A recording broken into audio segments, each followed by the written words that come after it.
ये पहले चरण आखिरी चरण का चुनाव आ गया है और झारखंड में दो चीजें बहुत मशहूर हैं, एक तो हूल क्रांति, एक उलगुलान। हूल क्रांति का क्षेत्र दूसरा और उलगुलान का क्षेत्र दूसरा, लेकिन अर्थ दोनों के एक। अंग्रेजों और महाजनी संस्कृति के विरुद्ध वो संघर्ष था। बाबा बिरसा मुंडा जी और सिद्धू कान्हू, इन लोगों के संघर्ष के परिणाम से झारखंड के समाज को एक दिशा मिली थी। और मुझे कुछ ऐसा आभास हो रहा है कि सिद्धू कान्हू की धरती से भाजपा के संकल्प की सिद्धि की परिस्थिति का निर्माण होने जा रहा है।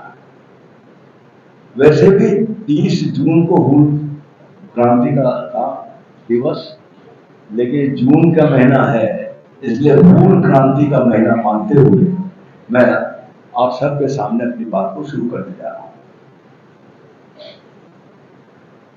संथाल समाज और अगर हम आदिवासी समाज इस देश का राष्ट्रभक्त और ईमानदार समाज, इसमें कोई संदेह नहीं है।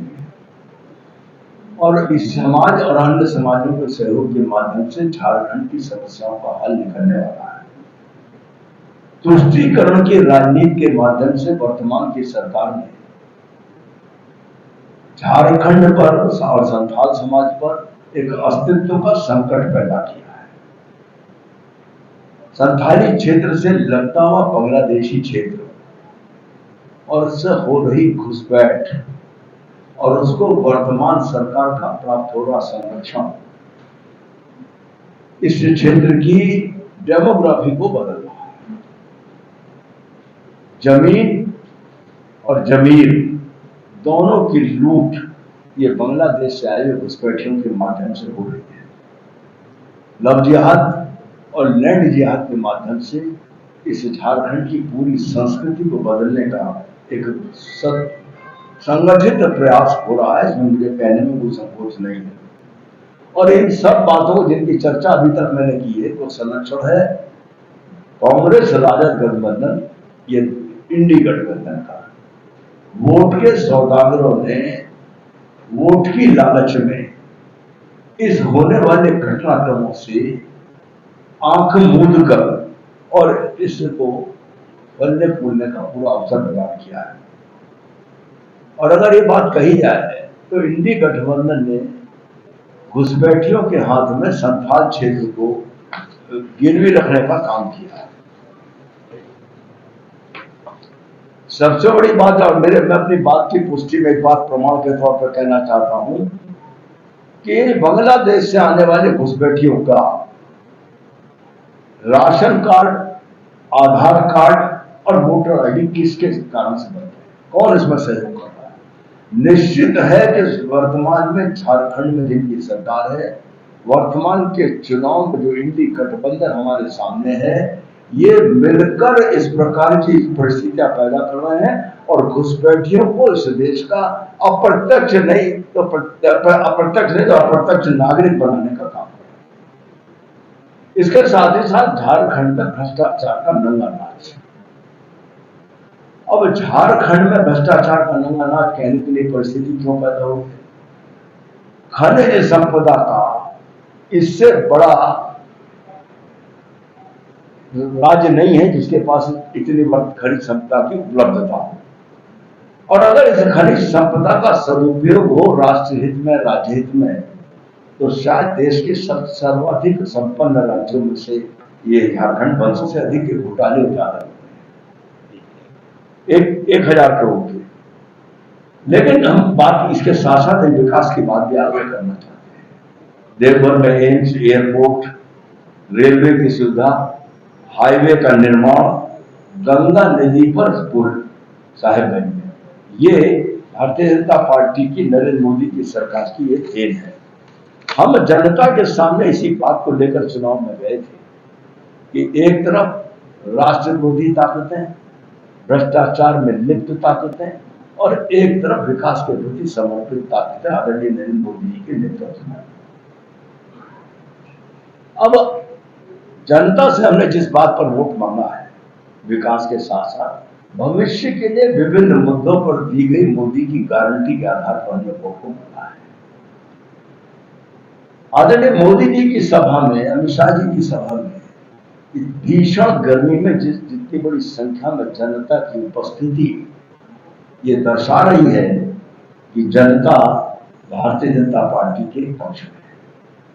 और कल अंतिम चरण के चुनाव के समय भी भाजपा का साथ देगी जनता, इस बात का हमको पूरा विश्वास है। जो दो क्रांति हुई थी, हूल और उलगुलान, उनकी धरती को भ्रष्टाचारी और घुसपैठियों का जो अड्डा बनाने की कोशिश इंडी गठबंधन के लोगों की हो रही है, भाजपा इस बात पर संकल्पित है कि किसी कीमत पर उनके गठबंधन के आधार पर हम इस घुसपैठियों की और भ्रष्टाचार की धरती नहीं बनने देंगे, क्योंकि झारखंड के वीर क्रांतिकारियों बाबा बिरसा मुंडा जी और सिद्धू कानून ने महाजनी प्रथा के खिलाफ चुनाव संघर्ष किया था, अंग्रेजों के खिलाफ संघर्ष किया था। आज उनकी धरती इस स्थिति में आ जाए, शायद जो भी उनके अनुयायी है उनके लिए उचित नहीं है। कल चुनाव निपट जाएगा, 4 जून को गिनती शुरू होगी और आदरणीय प्रधानमंत्री जी ने घोषित किया है कि 4 जून के बाद इस प्रकार के भ्रष्टाचारियों के खिलाफ सख्त कार्रवाई शुरू होगी और स्पष्ट कार्रवाई शुरू होगी। और अगर मैं कहूं तो उल्टी गिनती शुरू हो जाएगी इन भ्रष्टाचारियों की। घुसपैठिए भी चुन चुन कर बाहर जाएंगे, भले ही उनके आधार कार्ड और सब कुछ बना लिए गए हों, लेकिन उस सब की जांच करके इसकी जो डेमोग्राफी बदलने की कोशिश है, उसकी उल्टी गिनती 4 जून के बाद शुरू होगी। और झारखंड की, विशेषतौर पर संथाल क्षेत्र की डेमोग्राफी बदलने के जितने प्रयासों को अब निष्फल करने का काम भारतीय जनता पार्टी करेगी। यहां मैं इतनी बात जरूर कहना चाहता हूं, मैं चुनाव जिस दिन से आचार संहिता लगी उसके बाद मैंने 13 लोकसभा 60 विधानसभाओं में जाकर सीधे कार्यकर्ताओं के साथ बातचीत की, और इसी बीच में गांव के भीतर जाकर घरों में माताओं और बहनों से भी मैंने बात करने की कोशिश की। हमारे इस चुनाव में जीत का आधार या तो युवा पीढ़ी बनने जा रही है या घर में बैठी मां और बहन बनने जा रही है, इसमें कोई संदेह आज की तारीख में कम से कम भारतीय जनता पार्टी को नहीं। 14 सीटें हम जीतेंगे, इस संकल्प के साथ हम काम कर रहे हैं, और जो परिस्थिति अब तक हमारे सामने, हमें उसमें कोई संदेह भी नहीं दिख रहा है। एक बात और कहना चाहते हैं, इस 14 सीट के बाद वर्तमान की झारखंड सरकार में झगड़े शुरू होंगे, लूट शुरू होंगे।